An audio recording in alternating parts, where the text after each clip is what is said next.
శ్రీ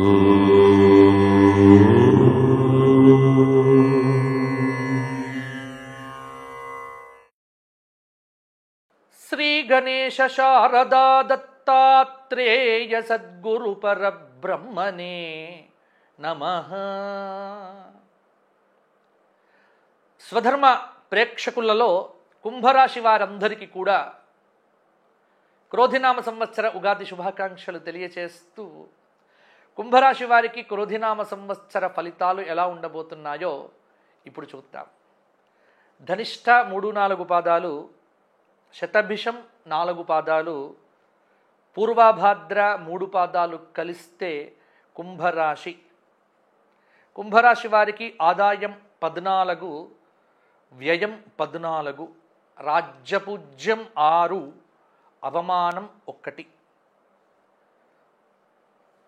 కుంభరాశి వారి అదృష్ట సంఖ్య 8.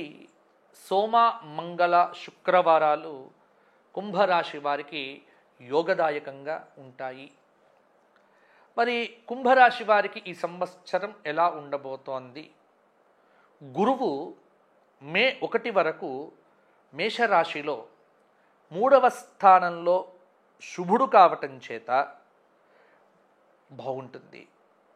తిరిగి మే నెల 2వ తేదీ నుంచి సంవత్సరం చివరి వరకు వృషభ రాశిలో 4థ స్థానంలో అశుభుడు కావటం చేత ఇక్కడ మార్పు అనేటువంటిది కలుగుతోంది. అంటే గురుబలం తగ్గుతోంది. కుంభరాశి వారికి పాయింట్ నోట్ చేసుకోండి. గురువు తర్వాత శని ఈ సంవత్సరం ఉగాది నుంచి సంవత్సరం చివరి వరకు కుంభరాశిలో 1వ స్థానంలోనే ఉన్నాడు కాబట్టి శనైశ్చరుడు కొంత ఇబ్బందులు కలిగించవచ్చు. రాహువు ఈ సంవత్సరం ఉగాది నుంచి సంవత్సరం చివరి దాకా మీనరాశిలో 2వ స్థానంలో సాధారణ శుభుడు కావటం చేత విదేశీ ప్రయత్నాలకు అనుకూలం. కేతువు ఈ సంవత్సరం ఉగాది నుంచి సంవత్సరం చివరి దాకా కన్యారాశిలో 8వ స్థానంలో అశుభుడు కావటం చేత అనవసరమైనటువంటి ఆందోళన. అంటే గ్రహగతులను బట్టి చూస్తే కుంభరాశి వారికి కూడా ఈ సంవత్సరం మిశ్రమంగా ఉండబోతోంది. గత సంవత్సరం కంటే మాత్రం కొంత ఇబ్బంది ఉండవచ్చు. దానికి సిద్ధం కండి. ఏదో జరుగుతుంది అని మాత్రం భయపడకండి. శారీరకంగా అనారోగ్యం ఇబ్బంది పెట్టవచ్చు. కొంత జాగ్రత్తగా ఉండండి. కుటుంబ ఆర్థిక విషయాలు భారాన్ని కలిగింపజేస్తాయి. ఆర్థిక భారం పెరుగుతుంది. ఏమీ మాట్లాడకున్నా, ఎవరితో ఏమీ చెయ్యకున్నా అకారణమైనటువంటి శత్రుత్వం మీ మీద, మిమ్మల్ని తిట్టేవారు, మిమ్మల్ని అనేవారు ఉంటారు. అవిశ్రాంతంగా ఉండటం వల్ల నిద్రలేమి కొంత ఇబ్బంది పెట్టవచ్చు. ముఖ్యంగా ఇక్కడ గౌరవ మర్యాదలు రాజకీయ నాయకులకు పెరుగుతాయి. కానీ విజయావకాశాలు సన్నగిల్లుతాయి. నామినేటెడ్ పోస్టులు ఏవైనా వచ్చే ఆస్కారం ఉందేమో కానీ కుంభరాశి వారికి గెలుపు అనేటువంటిది మాత్రం కొంత ఇబ్బందిని కలిగించవచ్చు. ఆర్థిక ఇబ్బందులనైతే తప్పకుండా ఈ సంవత్సరం కుంభరాశి వారు ఎదుర్కొంటారు. స్వల్ప అనారోగ్య బాధలుంటాయి. వృత్తిపరంగా, ఉద్యోగపరంగా అభివృద్ధి ఉంటుంది. మానసిక ఆందోళనలతో కాలం అనేది గడుస్తుంది. ప్రయత్నలోపం లేకున్నా కూడా పనులు పూర్తి కావు. తన సుఖాన్ని త్యాగం చేసి కూడా, ఇబ్బంది పడి కూడా ఏదైనా మంచి చేద్దాము అనుకున్న వారికి కూడా కొంత ఇబ్బందులు కలుగుతాయి. అలాగే ఆధ్యాత్మిక విద్యలో ఉన్నటువంటి వారికి మాత్రం కొంత బాగుంటుంది. అలాగే వ్యాపార పరంగా అదనపు పెట్టుబడుల జోలికి వెళ్ళకండి. అదనపు బాధ్యతలు ఉద్యోగంలో పెరగటం వల్ల శారీరక శ్రమనైతే పెరుగుతుంది. వ్యక్తిగత అవసరాలకు రోజువారీ ఖర్చులైతే చాలా పెరుగుతాయి. ఉద్యోగరీత్యా స్వంత కుటుంబ వ్యక్తులతో తాత్కాలికంగా ఎడబాటు కలిగించవచ్చు. కొంత అన్యోన్యత లోపించడం వల్ల భార్యాభర్తల మధ్య సయోధ్య ఉండకపోవచ్చు. అలాగే స్త్రీలు మాత్రం సౌభాగ్యాన్ని పొందుతారు. బంధుమిత్రులతో బాగుంటారు.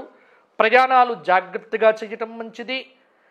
కొంత విషయాల యందు కొన్ని విషయాలలో అనుకూలమైనటువంటి వాతావరణం అయితే మీకు ఉంటుంది. పుణ్యకార్యాల పట్ల ఆసక్తి అనేటువంటిది కూడా పెరుగుతుంది. అలాగే వృత్తిలో మార్పిడికి చేసేటువంటి ప్రయత్నములు కూడా ఈ సంవత్సరం ఫలించకపోవచ్చు. అలాగే ఓర్పు సహనంతో మంచి ఫలితాలు తప్పకుండా కుంభరాశి వారు సాధిస్తారు. అనవసర విషయముల యందు ఎవ్వరితో కూడా జోక్యం అనేటువంటిది మీకు అనవసరము. మనశ్శాంతి తగ్గకుండా జాగ్రత్త పడండి. ప్రయాణాలు చేసేటప్పుడు ఖచ్చితంగా జాగ్రత్తలు పాటించండి. ఖర్చులు అధికంగా ఉంటాయి. అన్ని విషయాల యందు కూడా సంయమనం అనేటువంటిది కూడా అవసరమవుతుంది. అలాగే మిమ్మల్ని ఇబ్బంది పెట్టేటువంటి వారు ఎవరైతే మీ చుట్టూ ఉన్నారో వారిని కాస్త దూరం పెట్టడం అనేటువంటిది కూడా మీకు చెప్పుకోదగినటువంటి సూచన అని చెప్పవచ్చు. అలాగే కుటుంబంలో ఉన్నటువంటి మిగతా వ్యక్తులకు వివాహాది శుభకార్యాలు జరపటంలో కూడా మీరు ప్రధాన పాత్ర పోషిస్తారు. అలాగే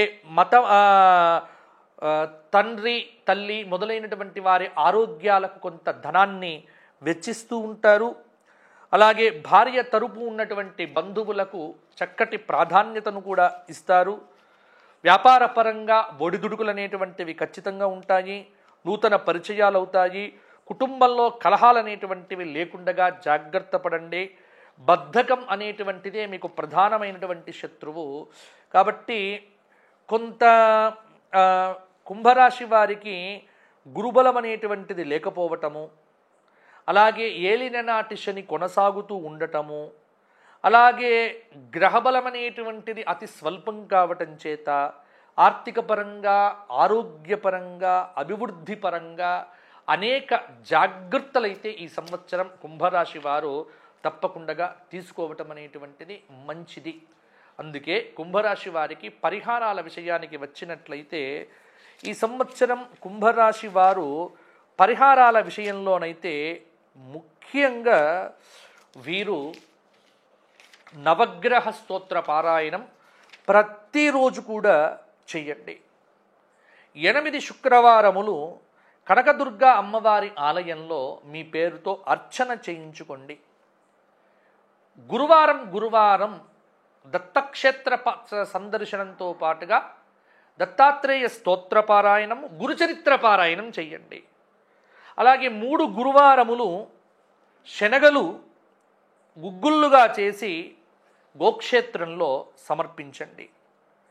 అలాగే కొంత హనుమాన్ చాలీసా పారాయణం ప్రతిరోజు చేయటం, శ్రీరామరక్ష స్తోత్రాన్ని వినటం, ఆదివారం నాడు ఎట్టి పరిస్థితుల్లో కూడా మాంసాహారాన్ని భుజించకుండా శాకాహార నియమం పెట్టుకోవడం, క్రమం తప్పకుండా ప్రతి వారం ఏదో ఒక రోజున గోసేవ చేయడం లాంటి పనులు మీరు చేయగలిగితే మీకు అద్భుతమైనటువంటి ఫలితాలు మరిన్ని కూడా కలుగుతాయి. కాబట్టి కుంభరాశి వారు ఈ సంవత్సరం కొంత జాగ్రత్తగా ఉండాలి. మీకు ఆ కనకదుర్గమ్మ తల్లి యొక్క అనుగ్రహం సంపూర్ణంగా ఉండాలి అని కోరుకుంటూ, ఎవరికైనా వ్యక్తిగత జాతకం చెప్పించుకోవాలి అనుకున్నటువంటి వ్యక్తులు కింద కనిపిస్తున్న నెంబర్కు ఫోన్ చేయండి. నేను మాట్లాడడం జరుగుతుంది. అపాయింట్మెంట్ ద్వారా మాత్రమే జాతకం చెప్పబడును. జై శ్రీరామ్.